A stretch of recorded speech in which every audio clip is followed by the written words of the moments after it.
sejahtera, selamat datang di program reportase kami hari ini. Kali ini, kami akan membahas tentang penggalian pasir di daerah Cities Garut. Seperti yang kita ketahui, pasir menjadi salah satu bahan bangunan penting untuk pembangunan infrastruktur. Namun, seiring dengan meningkatnya kebutuhan akan pasir, penggalian yang tidak terkontrol dapat menjadikan dampak negatif untuk masyarakat dan lingkungan sekitar. Dalam program kali ini, kami akan membawa Anda ke lokasi penggalian pasir di Cities Garut. Berbicara dengan salah satu tokoh masyarakat sekaligus pegawai desa. Mari kita lihat bagaimana kondisi penggalian pasir di Cities Garut. Apa saja dampak yang ditimbulkan serta upaya apa yang telah dilakukan untuk mengatasi masalah tersebut. Dengan melakukan reportase ini, kami berharap dapat memberikan informasi yang lebih komprehensif mengenai penggalian pasir di Cities Garut. Mari kita simak bersama. Sebelumnya mohon maaf, izin kami meminta informasi dari Bapak terkait pertambangan ini. Apa Bapak bersedia untuk kami wawancarai? Ya. Selanjutnya akan dilanjutkan oleh rekan saya, Anggia, sebagai pewawancara. Baik, selamat pagi Bapak. Saya di sini akan menanyakan, apakah Bapak tahu terkait aktivitas yang ada di pertambangan di desa sini? Ya, memang alhamdulillah saya dari dulu tahu itu gali pasir. Memang kalau gali pasir itu kan buat kebutuhan masyarakat juga. Kalau nggak ada pasir dari sini, kalau dulunya susah. Yang pertama gali pasir ini cuma di Gunung Guntur aja gitu. Tapi kalau sekarang udah mulai habis, susah sekarang mengambil pasir dari atas. Malah diberhentikan sama pemerintah juga. Tapi alhamdulillah masyarakat ini sekarang udah berangsur-angsur yang jualan itu, yang kerja yang lain gitu. Alhamdulillah gitu. Tahun sekarang. Jadi cukup merugikan perekonomian ya Pak? Iya, kalau merugikan enggak. Kalau masyarakat ini kan kalau dulunya ya memang nggak tahu kalau aturan-aturannya. Kalau sekarang kan udah tahu semua gitu.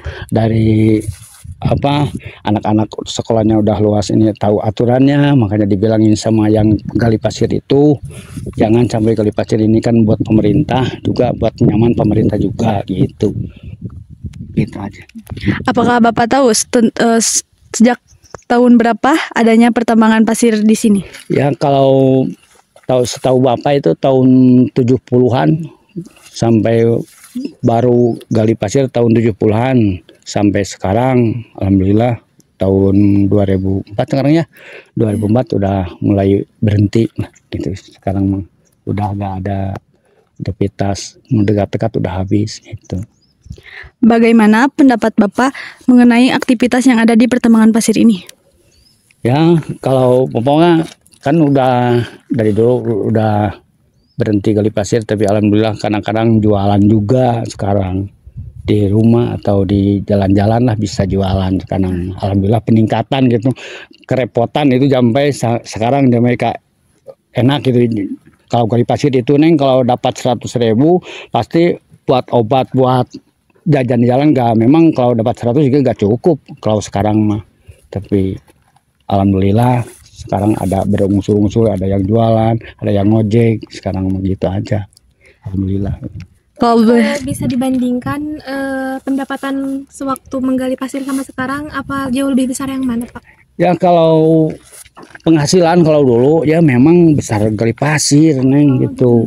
Memang gali pasir itu nggak pernah disuruh orang, yang semaunya itu yang dapat besar uang itu berarti orangnya yang kerjanya semangat gitu. Oh, jadi setiap orang tuh berbeda-beda pendapatnya. Iya, pendapatnya kadang-kadang kan kalau dulu beli pasir itu cuma 10.000 ya. satu mobil, diambil sama dulu tuh 500 kan sekarang itu 500 rupiah satu truk, kan dapatnya berapa itu alhamdulillah. Maka sekarang kalau beli pasir itu sampai 250.000 diambil sama uang jalan itu 50, jadi dapat sekarang 200.000 satu mobil.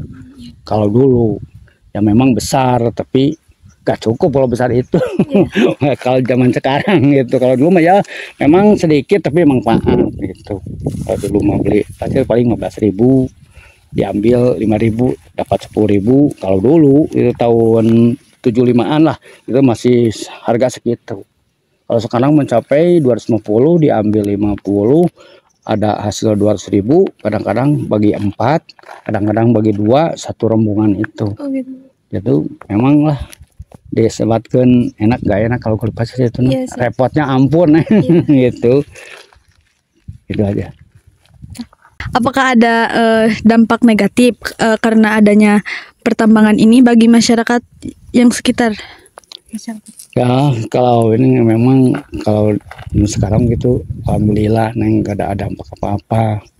Itu kalau dulu mau kan ada banjir gitu. Tapi sekarang udah lama, udah berapa tahun nggak ada ini.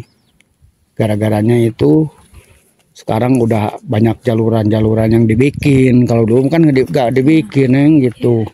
Kalau sekarang kan ada bendungan apa beronyong neng, di atas juga beronyong. Kalau dulu tahun 85 lah, 85 baru meletus Gunung Guntur tahun 82 lah, tahun 83 udah mulai repot itu mah, banyak lumpur yang kena apa, kalau dibilang pakai itu mah lempar plastik. Kalau dulu sampai ada debu ke sumbat-sumbatnya kan ke itu ke abuan itu, jadi air cepat larinya ke bawah. Nah kalau dulu tahun sekitar 85-an lah, 85 ya, memang sering banjir sini nih, makanya tanggulan-tanggulan banyak, dari atas juga beronyong, di bawah juga ada 1, 2, 3 tuh, ada 3 itu. Sekarang yang di rumah bapak itu kan yang di sebelah itu kan itu tanggul takut ke masyarakat. Tapi alhamdulillah dari tahun 85 sampai sekarang nggak ada pernah ada dampak banjir itu, nggak ada, alhamdulillah nih. Makanya itu tanggul juga udah habis sekarang. Tapi alhamdulillah nggak ada dampak gitu, nggak ada. Kalau memang warga sekarang lebih banyak. Kalau bapak juga mau marah ke sini cuma 6 rumah. Kalau sekarang bapak jadi RT tahun 83 sampai berhenti kemarin pulang dari umroh berhenti. Nah rumah bapak sampai di sini itu ada 6 dulu tahun 82 rumah masih ada 6 rumah bapak, 4 dari bawah memang. Tapi ya, sekarang sampai 300 warga neng sekarang, 3 RT 1 RW kalau sama. Kalau dulu mah bapak kesini tahun 82 itu masih kena gak ada rumah gitu. Alhamdulillah neng kemajuannya sekarang alhamdulillah baik gitu masyarakat. Ya peningkatan. Sekarang di sini kan ada pariwisata juga. Ini yang punya bilangnya desa. Ini desa kan buat masyarakat juga. Ada penghasilan paling ada buat ngojek ke sini gitu. Kan dari bawah ke sini kan jauh gitu nih. Tapi kalau di pemerintah dijalurkannya buat ini tempat berhenti dari sini buat ojek ke atas, ya memang lebih baik, lebih maju gitu. Kalau masa pemerintahnya hak pribadi sampai mobil sini, motor ke sini, ya pasti merugikan masyarakat gitu ya nih. Karena ini kan yang bikin ini kan modalnya banyak besar ya nih. Maka bapak juga warga sini baru tahu sekarang ini ada pembangunan. Iya. Padahal bapak warga yang tadi rumah itu bapak. Iya. Baru bapak tahu sekarang ini. Ini memang tanahnya ini cari buat pemerintah juga, bukan punya warga ini. Iya. Ini cari. Yang ini sebelah ini kehutanan semua. Nah dari pinggir ini semuanya buat pemerintah. Iya. Kalau pemerintah sekarang itu memang menguntungkan masyarakat juga ini. Iya. Kalau nggak digali pasirnya kan nggak ada penghasilan gitu. Tapi samping eta seharusnya pemerintah tahu ini kehabisan pasir harusnya gimana, atau ditanam pohon lagi gitu harusnya gitu. Udah lama nggak ada itu nih. Ya, harus ada antisipasi. Iya, nggak ada tanam pohon lagi udah lama.